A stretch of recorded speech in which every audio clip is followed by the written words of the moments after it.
जय जय राम कृष्ण हरे राम राम जय जय राम कृष्ण हरे जय जय जय जय.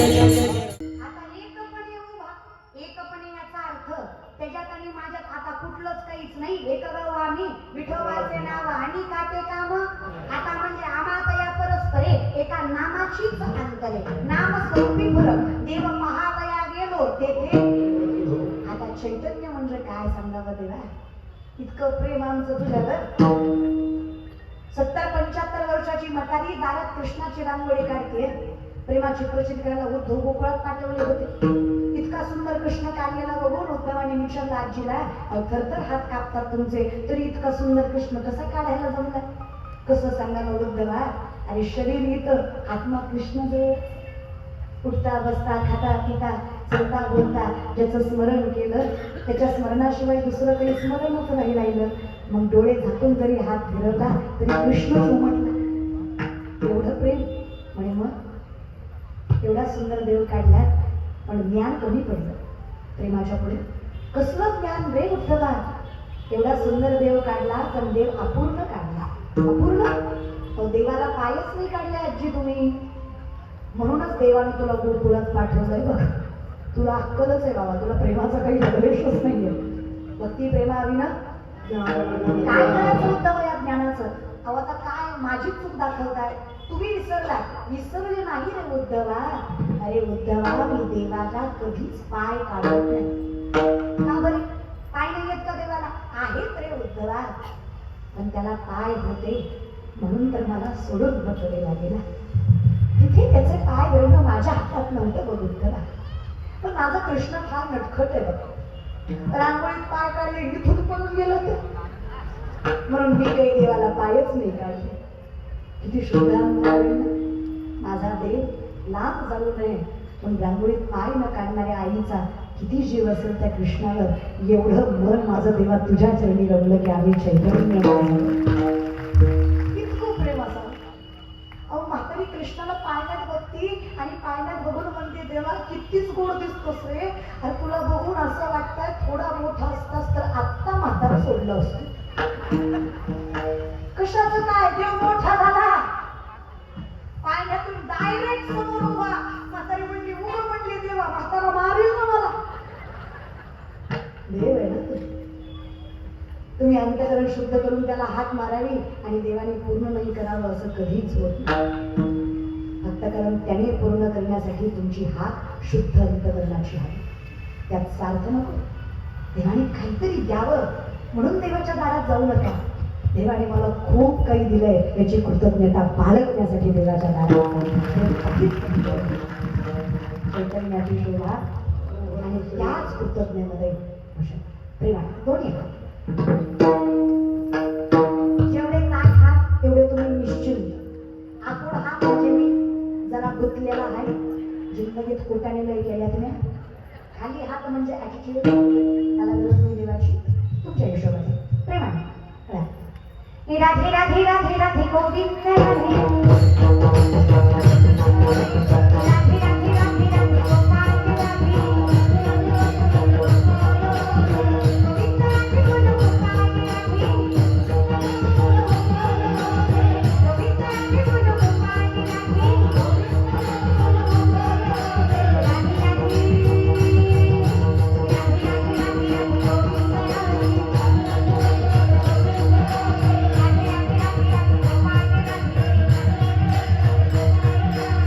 राधे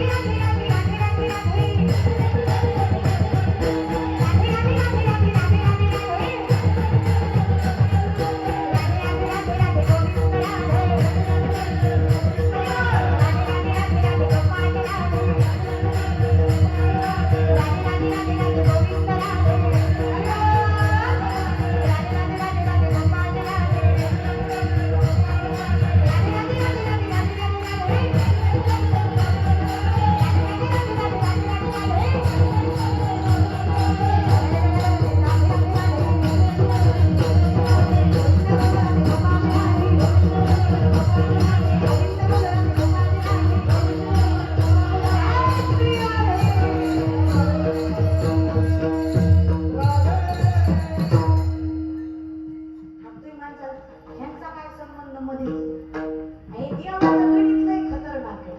रामाला बोलवायचं म्हणलं की मारुतीचं नाव घ्यायला लागतं, मारुतीला बोलवायचं म्हणलं की रामाचं नाव घ्यायला लागतं, कृष्णाला बोलवायचं म्हणलं की राधेचं नाव घ्यायला लागतं, राधेला बोलवायचं म्हणलं की सगळा उलटाच कारभार आहे महाराज. राधे राधे रट्टो चली आईने बिहारी, आईने बिहारी चली आईने बिहारी, आईने नहीं नहीं पाएंगे बिहारी, आईने बिहारी चली आईने बिहारी, आईने नहीं नहीं पाएंगे बिहारी. राधे राधे राधे राधे रट्टो चली आईने बिहारी, राधे राधे रट्टो चली आईने बिहारी.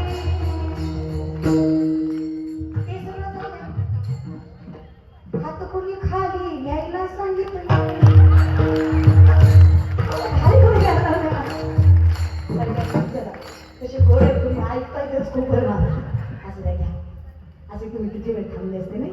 पण तुम्हाला एक सांगू, असे त्यातली अर्धी लोक कीर्तन ऐकायला आले, अर्धी लोक एकाच कामासाठी आले. टीव्हीत बघितली एकदा समक्ष बघायची. It's like that.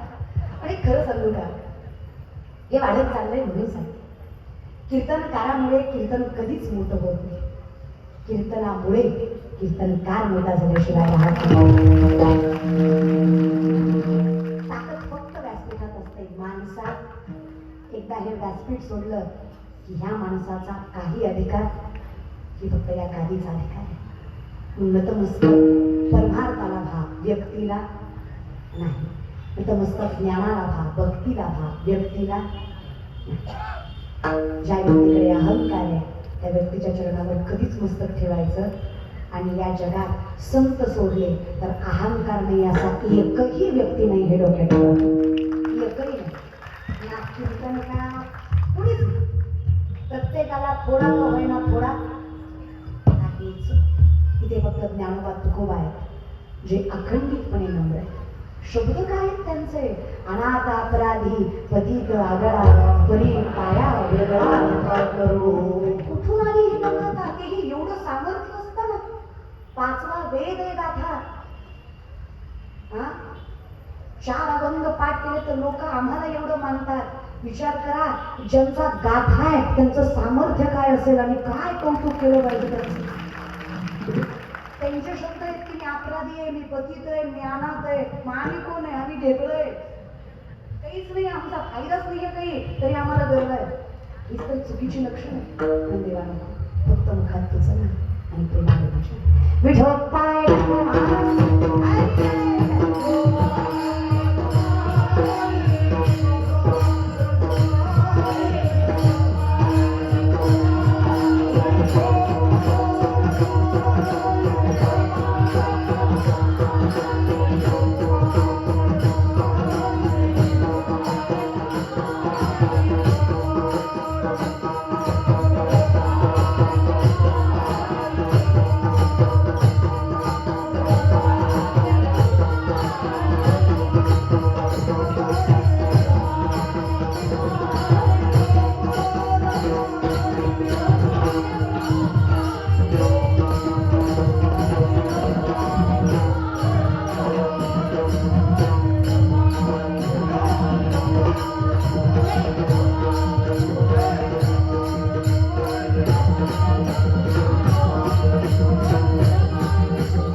बाद झालं. इथून उठायची किती उठवायची. ज्ञानेश्वर माऊली भजन झाल्याशिवाय कोणी उठायचं नसतं असं कीर्तनाची मर्यादा आहे. चैतन्याची शोभा शोभत असेल.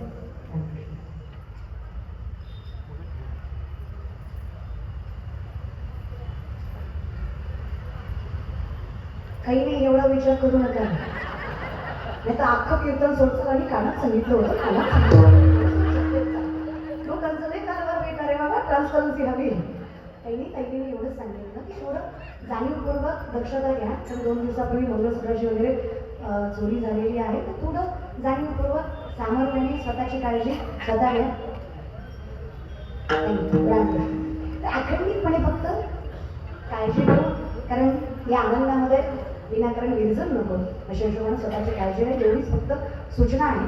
आणि मला माहीत आहे तसं तुमचा स्वतःपेक्षा जास्त जीव सोन्यावर असतो, कशाला घालवतो. मस्त काळजी घेऊन व्यवस्थित गरज असते, एवढीच आहे.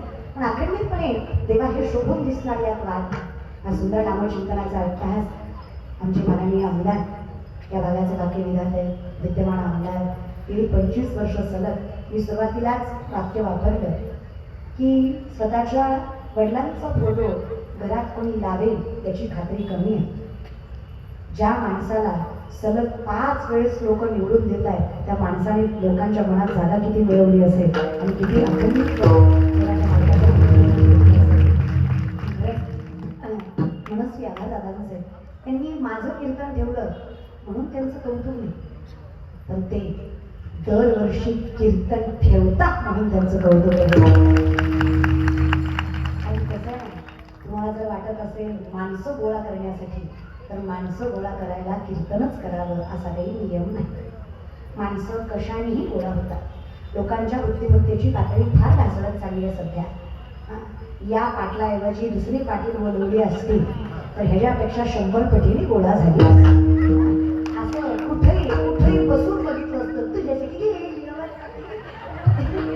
मला नका सांगू की लोकांचं किती काही करावं दादा, किसून लई अवघड आहे, किती करा लोक त्यात स्वार्थ शोधतात. आता कुणी म्हणलं की नाही, अहो 23 वर्ष झालं साहेब काय सुंदर भव्य दिव्य कीर्तन सोहळा करतात, 2-4 तरी इथंच खाणार, जाता जाता इथूनच खौट बोलून जाणार. त्याचं काय असतं, पैशाचा मूत आला कुठेही खर्चायचंय, त्यांना काय पैशाला पैसा असल्यावर काही होतं. पण हेच वाक्य आहे माझं, पैसा असल्यावर काहीही होतं. जिथे योग्य होतं ती लक्ष्मी पांडुरंगा सहित आलेली असते. न्यायोपार्जित वित्तस्य दशम अंशेन धीमहि कर्तव्य विनियोगस्य ईश्वर प्रीत्यर्थ इवच. 100 10 रुपये जो ईश्वराच्या प्रीत्यर्थ खर्च करतो त्याचे 90 स्वतः नारायण सांभाळतो, ते कोणीच नाही करू शकत. जर तिथे लक्ष्मी आहे का तर त्या लक्ष्मीचा फायदा देवाच्या कामासाठी होतोय, हे की नाही. त्याच्यामुळे हे सगळं सामर्थ्य आहे. दादांचे मनस्वी आभार. सर्व संयोजक आयोजक नियोजक ज्यांच्या संपर्कात मी होते असे आमचे मोहन महाराज, त्यांचे देखील मनस्वी आभार. त्याचबरोबर आमचे रमेश दादा, नारायण दादा, या सगळ्यांच्या सानिध्यामध्ये हा संकीर्तन सोहळा होतोय. सगळ्यांचे मनस्वी आभार.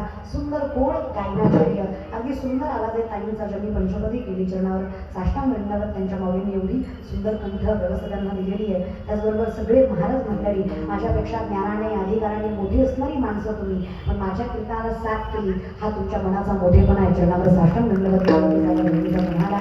त्याचबरोबर सुंदर सगळे माय मावल्या, सगळे टाळकरी, तुम्हा सगळ्यांमुळे ही सेवा आमच्याकडे येते, कारण तुम्ही टिकवलं म्हणून आम्हाला कळलंय. म्हणून तुम्हाला सगळ्यांच्या चरणावर साष्टांग दंडवत या बहिणीचा, या लेकीचा. त्याचबरोबर उत्कृष्ट गुरुंग वादक, शिवनिर्मित असणारा हा मृदंग, तांडवासारखी वाजायची ताकद तुमच्या दोघांच्या बोटांमध्ये आहे. चरणावर साष्टांग दंडवत. आणि खूप सुंदर प्रकारात तुम्ही वाजवला. एवढे वेळेस माफ करा, पुढच्या वेळेस पाठच करून घेते मी नावं सगळ्याची. एवढ्या वेळेस फक्त माफ करा. आता कसा विषय, मी नाव घेऊन तुम्ही मोठे होणार नाही, पण जगाच्या पापाच्या लक्षात तुमचं नाव राहिलं की तुमच्यासारखे मोठे ते मोठे पण वाचतात. तुम्हाला सगळ्यांच्या मनस्वी आभार. विनेकरी दादा, त्यांचे देखील मनस्वी आभार. सोबदार दादा, वा, आमचे सोबदार दादा म्हणजे देखणं व्यक्तिमत्व, त्यांचे देखील चरणावर साष्टांग दंडवत आहे की नाही. माणूस कसा चोख देणारा मी असा पाहिजे ना जबरदस्त, आपल्यासारखे तर काय खरं माणूस, आपल्या फक्त तोंडात जाऊ काय विषय. त्यामुळे त्यांचे मनस्वी आभार. वा मिळते वा देशाची सेवा करून अजून आता परमार्थाची सेवा करतात जगण्यावर साष्टांग मिळतात त्यांच्या जगाच्या बापानं सगळंच करून घेतलं आता काय उरलं नाही त्यांचे मनस्वी आधार. त्याचबरोबर उत्कृष्ट सिस्टीम अगदी गोड आवाज दिला कीर्तनाला समर्पक आवाज दिला त्यांचे देखील मनस्वी आभार अगदी सुंदर आवाज. माऊलींनी त्यांच्या क्षेत्रामध्ये त्यांना वृद्धिंगत करून माऊलींची मी प्रार्थना करते. सगळे कॅमेरेवाले दादा बिचाऱ्या कॅमेरावाल्याचं लय अवघड असतं. एक तर ती सगळ्या जगाचा फोटो काढतो त्याचाच कोणी काढू ते आपल्या हातात कॅमेरा घेऊन उभा असतो पण ते नावच त्याचं आहे ना कॅमेरा सब त्याला त्यांचे देखील मनस्वी आभार. कोणीच त्यांचं नाव घेत नाही त्यांचे देखील मनस्वी आभार.